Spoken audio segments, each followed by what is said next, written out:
back to the channel. And today, quick review for this. This is Midnight Tides by Erikson, and this is book 5 in Malazan Book of the Fallen. Now, this is not, stop me if you've heard this before, a direct sequel novel. These books don't seem to run in a linear fashion, or certainly not the first 5 novels, I can tell. It tends to run parallel to other novels in the series. It feels like it's taking place at certain times during the events of Gardens of the Moon and House of Chains. I might not be completely accurate on that, but that's how it feels, and you'll get a sense of that as you are reading it. It is, once again, a novel that does a good job in filling in some of the gaps of our knowledge as far as the world goes. It sees things from a different point of view. We're dealing with some other people that we haven't necessarily dealt with too closely before in the other kind of parts or books in the series so far. They are two peoples that are very different. They have different kind of social structures, they have different beliefs, and it sometimes feels like a modern day East versus West. But we do get to see a few aspects of the world that we don't get covered up elsewhere. We get an insight into a couple of very important gods from this universe, as well as the Adua people generally, and more of their kind of backstory. That stuff's really, really interesting. It is quite helpful. I can imagine it gets more helpful as the series progresses. One thing people have always told me about this series is it's very funny, and I've found up until now the humour level quite inconsistent between the books. Not every joke lands. When it lands, it's extremely funny, but they don't always land. Sometimes the humour can be pitched a little unevenly. This is not the case with this novel.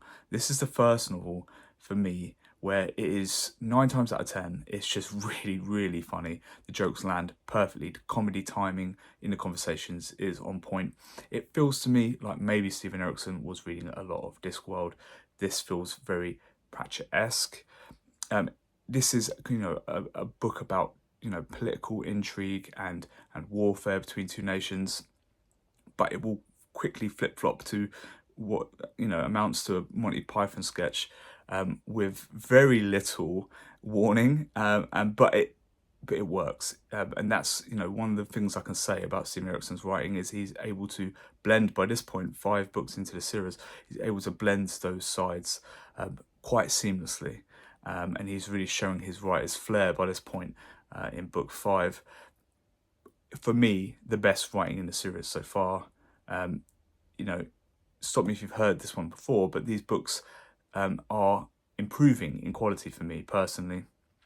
I will say this isn't the strongest start of the books in the series so far, so if that doesn't feel like the case for you, give it a couple hundred pages. These are massive books.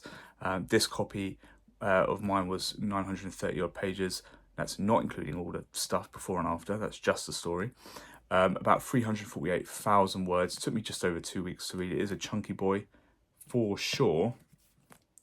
But what I will say is that it does end very, very strongly. It's my favourite ending of any of the books so far.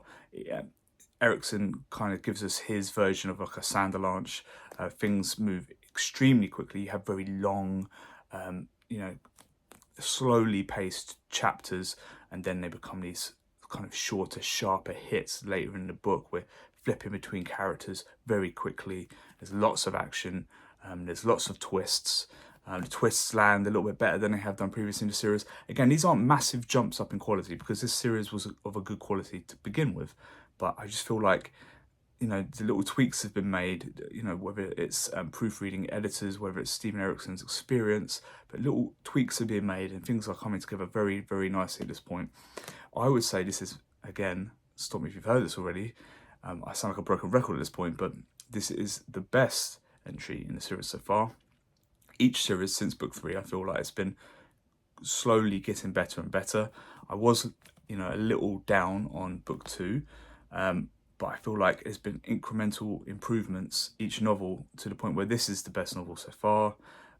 This is hard because this would be, I would easily recommend this to just about anyone, apart from the fact you'd have to have read thousands of pages to get to this point. It's a shame, but this is a great novel. I'd actually give this novel a 4.4 out of 5.